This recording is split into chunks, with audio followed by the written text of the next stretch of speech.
सब देखने और सुनने वालों को मोहब्बत भरा सलाम। ना जी, पार्लियामेंट में कल तूफान आया हुआ था।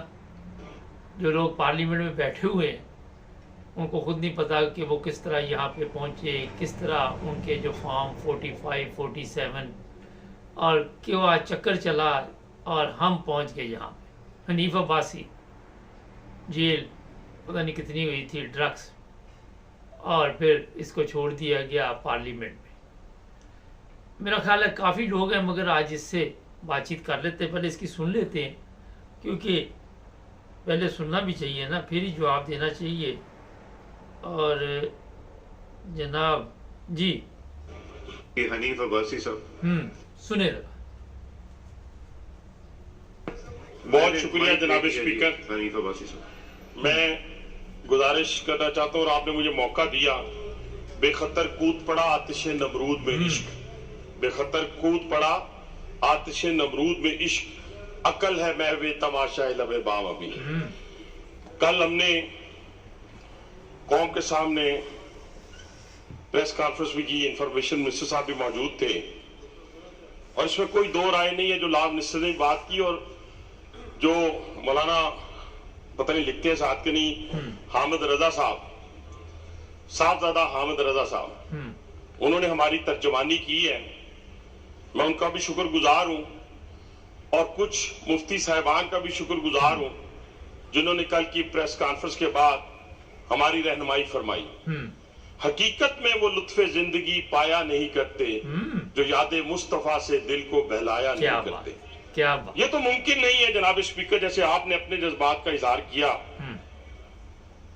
कि नबी पाक सल्लल्लाहु अलैहि वसल्लम की नामूस पर हमारी जाने माल और हमारे बच्चे, जब ये सारे हमारा ईमान का हिस्सा कुर्बान करेंगे तो फिर हमारा ईमान मुकम्मल होता है।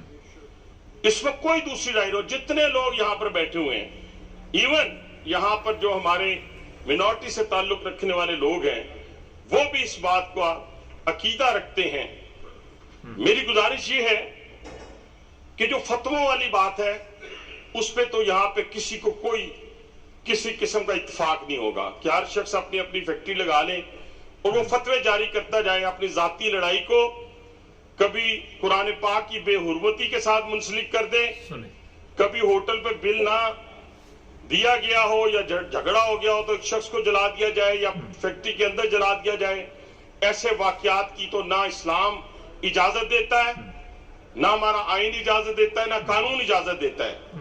लेकिन एक मैं आपके सामने गुजारिश करना चाहता हूं, जो साहबजादा साहब ने बात की, मैं क्योंकि कानून का स्टूडेंट नहीं हूं, लेकिन मैं आपके सामने 298 जे उसकी रोशनी में ये चंद लाइन पढ़ने लगा हूं जो उलमाए कराम ने भी हमारी रहनुमाई की है और कुछ थोड़ा बहुत पढ़ने की रोशनी में भी, कि ये कादियानी ग्रुप, में उसका सारा नहीं पढ़ूंगा, ये जो ग्रुप है ये अपने आप को एमडी कहलवाएं या किसी और तरीके से अपना नाम रख लें, ये किसी तौर के ऊपर अपने मजहब की तबलीग या तशहीर करे या दूसरों को अपना मजहब कबूल करने की दावत दे या किसी भी तरीके से मुसलमानों के मजहबी एहसासात को मजरूह करे, इसे किसी एक किस्म की सजा दी जा सकती है, वो 3 साल होगी। और ये जाहिरन भी नहीं कर सकते जो इसमें लिखा है, और ये छुप कर भी नहीं कर सकते। अब हुआ क्या है? हुआ ये है कि फैसले के अंदर जो 42 नंबर पैरा है उसके अंदर आखिर में जाकर यह कहा गया है, ताहम अपने घरों, इबादत गाहों और अपने निजी मखसूस इदारों के अंदर उन्हें कानून के तहत मुकर्रर करता। कहां पे कानून? कानून तो कहता है कि ना जाहिरन ना छुपे हुए, यानी इसका मतलब यह है कि वो एक अपनी इबादतगाह बनाए सैटेलाइट टाउन रावलपिंडी के अंदर, उसके अंदर मुसलमानों को बुलाएं और उनको मुर्तद करें। इसका यह मतलब है। इस चीज की कतई इजाजत जनाब स्पीकर नहीं दी जा सकती। और मैं उलमाए कराम की को भी और खास तौर पे मुफ्ती आजम को भी, कि आप पाकिस्तान की तारीख भरी पड़ी है, पार्टीशन से पहले भी और बाद में भी, कि जिन्होंने 77 की मूवमेंट हो या गाजी अलुद्दीन शहीद का नाम हो या आमिर शहीद चीमे का नाम हो, ये सारे नौजवान थे, ये अपने नबी की हुर्मत पे कट मरे। लेकिन आप आज हमें होश के नाखून भी लेने हैं, जैसे लाभ मिनिस्टर साहब ने कहा, फौरी तौर के ऊपर कोई काम इससे ज्यादा अजीज नहीं है। पार्लिमानी कमेटी बने और उलमाए कराम को बुलाएं, मुफ्ती आजम को बुलाएं, बाकी तमाम जितने भी हमारे अकायद के लोग हैं सबको फौरी तौर पे हुकूमत पाकिस्तान जिसकी जिम्मेदारी है वो इकट्ठा करे। उसके बाद जिस कंसेंसस पे आप पहुंचे, उसके बाद ये हम अपने मुअज़्ज़ज़ जो जज साहिबान हैं उनके सामने लेके जाएं। इसको रिव्यू में लेके जाना है, इसको क्यों कौन सा तरीका इख्तियार करना है, ये लॉ का स्टूडेंट भी जानता है, जज भी जानते हैं, सारे जानते हैं। लेकिन इसको ना अंडर द कारपेट किया जा सकता है जनाब स्पीकर जी, ना ही छोटी।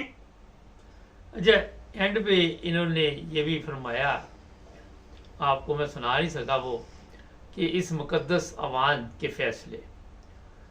अभी एक सवाल है यहाँ पे इन साहब से कि जनाब आप जेल में चले गए थे और आपका कारोबार था, आप सबको पता है कि ये कौन सा बिजनेस करते थे, कौन सा इनका कारोबार था, और सिर्फ पाकिस्तान में नहीं था, मेरा ख्याल काफ़ी तरक्की की हुई थी इन्होंने, और ये ड्रग्स बेचते थे, ड्रग्स डीलर थे, इनको सज़ा भी हुई थी। और फिर हमारी अदालतों ने जो आज इनकी बातें सुन रहे हैं, उन्होंने इन्हें रिलीफ दिया और उन्होंने इन्हें जनाब आज़ाद कर दिया। तो मेरा ख्याल है कि जिस तरह ये कह रही है कि जनाब हमारे जज्बात मजरूह होते हैं, चर्स बेचने से, फ़ीम बेचने से, पाउडर बेचने से जज्बात मजरूह नहीं होते। और सबसे बड़ी चीज़ ये है कि ये जितने लोग यहाँ पे बैठे हुए हैं उनको भी ये भी याद रखना चाहिए कि नबी पाक सल्लल्लाहु अलैहि वसल्लम ने दयानतदारी के मुतल्लिक़ ही बताया कि दयानतदारी के साथ आप जो काम भी करें वो होना चाहिए और अमानत की हिफाजत करनी चाहिए। इन्होंने जी पाकिस्तान की हिफाजत जो की वो आप सबके इल्म में है, और दयानतदारी तो इन पे ख़त्म है। इनको खुद नहीं पता कि ये पार्लियामेंट में सब लोग कैसे पहुँचे हुए हैं। अब पाकिस्तान की अगर बात कर ले, जिस तरह ये साफ फरमा रहे हैं कि जनाब यहाँ पे अहमदियों को तबलीग की इजाज़त नहीं होनी चाहिए, तो यहाँ मैंने कल भी बताया था कि इन्होंने, मेरा ख्याल है कि जो इनके स्टूडेंट हैं, जो इनके लड़के हैं या जो भी उलमा हैं, उन्होंने फिर अपने लोगों की तरबियत नहीं की। उसकी वजह ये है कि अगर आप लोगों ने तरबियत की होती तो आपको किसी का डर खौफ नहीं होता, कोई किसी का मज़हब इतनी जल्दी तब्दील नहीं कर सकता।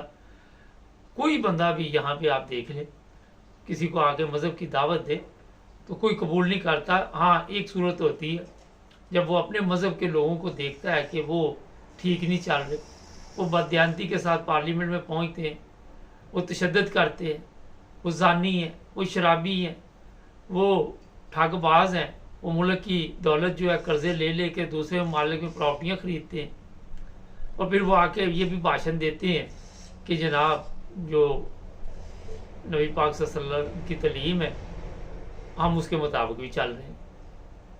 और सबसे बुनियादी चीज़ ये कि ये झूठ बोलते हैं। डॉक्टर इसरार ने कहा था कि सबसे बड़ी मुनाफिक कौम ये है। अमेरिका ने कहा था कि ये डॉलरों के लिए अपनी माँ को भी बेच दें।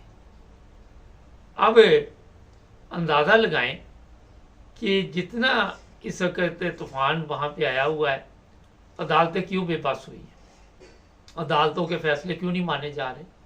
उसकी वजह यही है कि अदालतों ने अपना वक़ार नहीं ठीक रखा।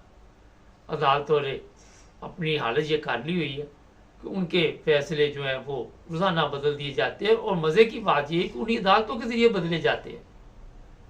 तो जनाब अब्बासी साहब, आप खुद भी सर को दयानतदारी का सबूत दें, और आपने वो इमरान खान को जेल में डाला हुआ है, उसको ज़रा बाहर निकालें, साफ शफाफ इलेक्शन करवाएं, और फिर आप अगर पार्लियामेंट में आते, इस पर मैं सारा दिन बहस करता रहूँ, कोई फ़ायदा नहीं। मैं सिर्फ आपको बता रहा हूँ, मैं सिर्फ दयानतदारी की बात कर रहा हूँ कि नबी पाक सल्लल्लाहु अलैहि वसल्लम की तलीमात ये भी है कि दयानतदारी से हर काम होना चाहिए, झूठ नहीं होना चाहिए। सारा दिन यहाँ पे झूठ बोलते हैं, वो आप सुनते रहेंगे। लोग कहते हैं प्रोग्राम छोटे किया करें, सब्सक्राइब करें, जुड़े रहे हमारे साथ।